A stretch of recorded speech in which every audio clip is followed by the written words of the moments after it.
자, 시작하겠습니다.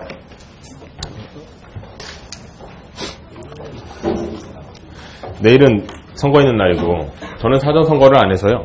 내일 선거를 할 거고요. 그리고 내일 수업도 있어가지고요. 학교에서 화요일 학부 수업 하는 게 있는데, 화요일 수업은 그 휴강하지 마라. 보강을 꼭 해라 그러더라고요. 왜요? 그때 6월 6일도 화요일이에요. 2번을 쉬면 안 된다고 학교에서 지침을 내려줬어요. 그래서 강의하라고. 적당히 보강 날짜를 잡아야 되는데 학생들한테 보강 날짜 언제 할까? 그때 차라리 수업하죠. 뭐 이런 분위기여가지고요. 이제 수업을 해야 되고. 하여튼 근데 요즘 이제 대통령들, 오늘 프랑스 대통령도 결정이 났어요. 어우, 저보다 어려요. 부러운 건 아니고요. 저는 뭐 그런 거 별로 부러워하지는 않습니다. 예, 그래서 근데 거기가 약간 이제 대통령 되신 분 이번에는 친기업적인 성향이 좀 강하죠. 그래서 뭐 어떤 분들은 그 로스차일드가를 얘기하기도 하고 막 그러던데 거기까지 갈 것까지는 아닌 것 같고, 하여튼 근데 이제 그분이 생각보다 상당히 많은 득표로 이겼어요. 66%를 얻었는데 결선 투표였으니까 이제 가능한 거긴 하지만, 반대쪽에 이제 계셨던 분이 구구였죠. 완전 구구. 그래서 구구한테 가서는 안 된다라는 생각으로 이제 이쪽으로 갔나 봐요. 그래서 참 그 총량의 법칙 이런 게 있다고 하잖아요.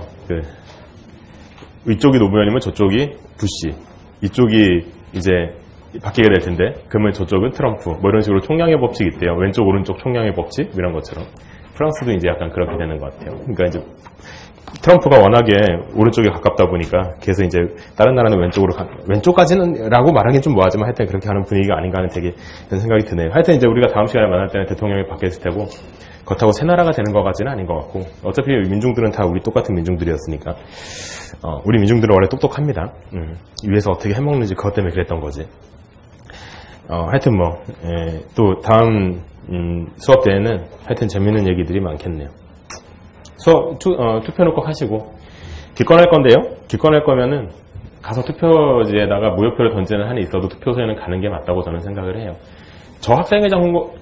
그러니까 제가 학생회장에 나갔다는 게 아니라, 제 학교 다닐 때 이제 저는 학생회 이런 애들이랑도 친해가지고 학생회장 선거하는 것도 좀 유심히 보고 그랬었는데, 저희 때는 그런 룰이 있었거든요.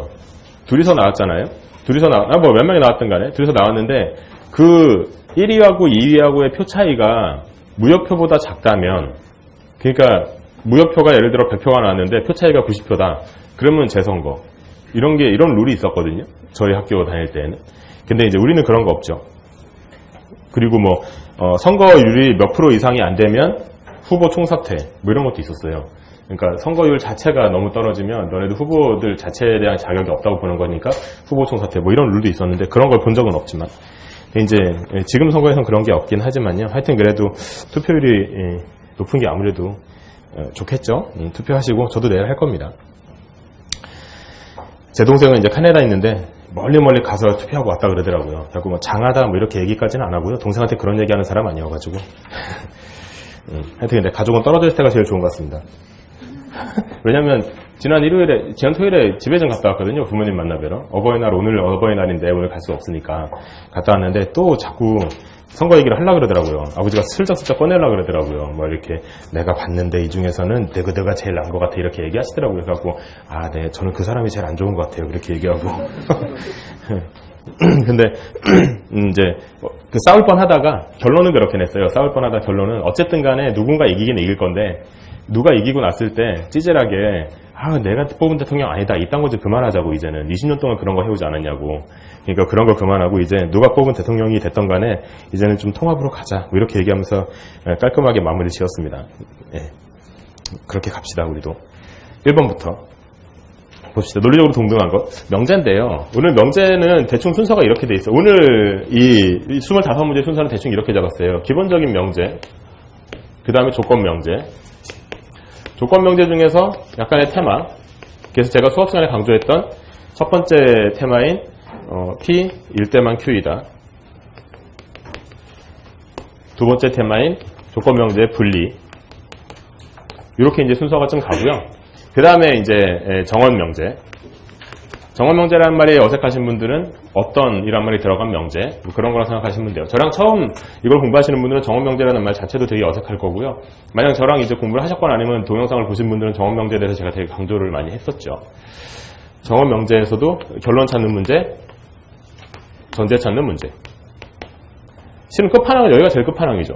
그 정언명제의 전제 찾는 문제가 제일 어려워요. 명제 문제 중에서는. 제일 어렵고 얘 같은 경우는 알고 맞췄다 라고 하시는 분이 별로 잘 없을 정도로 이제 그 문제 푸는 방식을 제대로 모른다면 알고 맞히는 게 아니라 그냥 운 좋아서 맞히거나 아니면 이게 답이니까 이게 답이지 나머지는 왜 안 되는데요? 그러면은 그냥 이게 답이니까요. 이렇게 나올 수밖에 없는 그런 명제. 그 다음에 경우의 수도 좀 넣었어요. 거기에 보면은 왜 이렇게 조건이 몇 개 없지? 2개 가지고 나 이걸 어떻게 하라는 얘기지? 이런 거 있었잖아요. 경우의 수 문제를 3개 정도 넣었는데 그것도 결론을 찾는 경우의 수, 전제를 찾는 경우의 수 문제를 이렇게 해서 이거 하나 이거 2개 정도 넣었던 걸로 기억하고 그 다음에 오류 문제. 중간에 귀납적 추론 하나 이렇게 넣었어요. 뭐 이 정도로 이제 구성을 좀 해봤어요. 그러니까 이게 어떤 논리학적인 소재를 이용한 문제들 중에서 저희가 이제 연습했던 문제들이고요. 이번에도 이렇게 그렇게 좀 담아봤고요.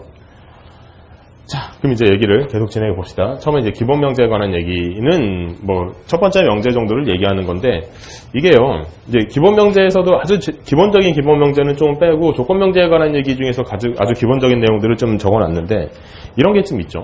명제 문제가 좀 이래요. 명제 문제가 있을 때 뭐 이렇게 박스가 있어가지고 뭐 들어있고 1, 2, 3, 4, 5 이렇게 있는데 문제가 항상 제가 좀 강조하는 건 물론 이게 이제 나중에 많이 익숙해지고 그다음에 문제 푸는 거가 이제 경험이 많이 쌓이고 그렇게 되면은 괜찮겠지만 그 전에는 각각 하나하나가 왜 맞는지 왜 틀린지에 대한 거를 좀 정확히 알고 넘어갈 필요가 있거든요.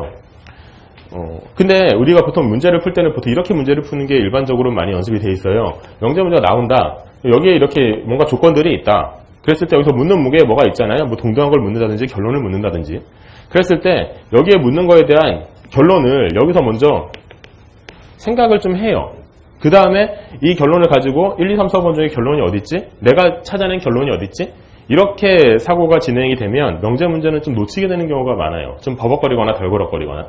왜냐하면 여기 있는 문제 질문에 대한 것 중에서 여기는 주어져 있는 보기에서 그러니까 혹은 제시문에서 여기에 묻는 것과 일치되는 결론 여기에서 묻는 것에 대한 딱 맞는 결론이 하나만 나오리란 보장은 없거든요. 이 문제도 그래요. 동등한 것은 이렇게 묻고 있어요. 동등하다. 논리적으로 동등하다라고 생각할 때 가장 먼저 드는 거는 대우예요. 생각이. 그죠? P이면 Q이다.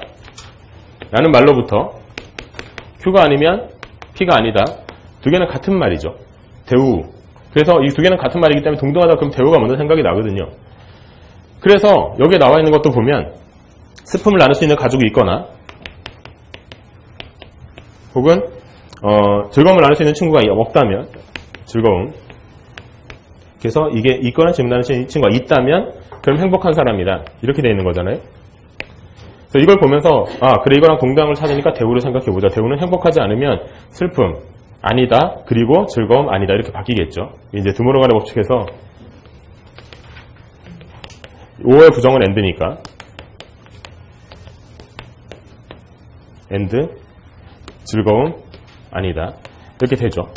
해서 여기서부터 이게 도출이 되는구나. 그러니까 이게 동등한 거야 라고 생각하고 1, 2, 3, 4, 5번 중에 어딨지? 이렇게 하면 없어요. 그죠? 이 문제는 대우를 찾는 문제가 아니거든요. 동등한 걸 찾는다고 해서 대우를 찾으려는 보장은 없으니까. 그럼 이 문제는 뭘 얘기하는 거냐면 실은 이 명제가 분리가 되는가 안 되는가 그걸 묻는 거예요.